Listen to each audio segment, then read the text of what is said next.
જ્યારે કોઈ માતા ગર્ભધારણ કરે છે, તેના પ્રેગ્નન્સીના ન્યૂઝ પોઝિટિવ આવે છે, ત્યારે એ માતા કૃતજ્ઞતાપૂર્વક ચોક્કસ જ ઈશ્વરને સૌથી પહેલાં યાદ કરે. કારણ કે પ્રેગ્નન્સી એ શારીરિક સ્તરથી નથી રહેતી. એક આત્માને ભગવાને તમારા પર વિશ્વાસ મૂકીને તમને સોંપ્યો છે, તેનું જ સાબિતી આપણી પ્રેગ્નન્સી છે.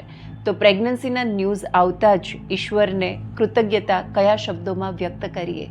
હે પરમાત્મા, પૃથ્વી પર તારા વધુ એક અંશના પ્રકટીકરણ માટે મારી પાત્રતાને તે કબૂલ રાખી. આ થકી આ વિશ્વની સૌથી સુંદર અનુભૂતિ તેવા માતૃત્વને અનુભવવાની મને તક આપી. મારી ભીતર એક જીવનને હું સંભાળી શકીશ તેવો વિશ્વાસ મારા પર મૂક્યો. મને મારી ભીતર દિવ્યતા, કોમળતા અને પવિત્રતાની અનુભૂતિ કરવાનો અવકાશ આપ્યો અને નવા જીવનના જન્મ જીવી આ પૃથ્વી પરની સૌથી સુંદર અને દિવ્ય ઘટનાનો હિસ્સો બનવાની મને તક આપી.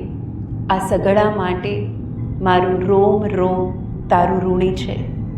હે કરુણાના કરનારા, તારી કરુણાના આ વરસાદ માટે મારા હર્ષાશ્રુ તને અર્પણ કરી હૃદયથી તારો આભાર વ્યક્ત કરું છું.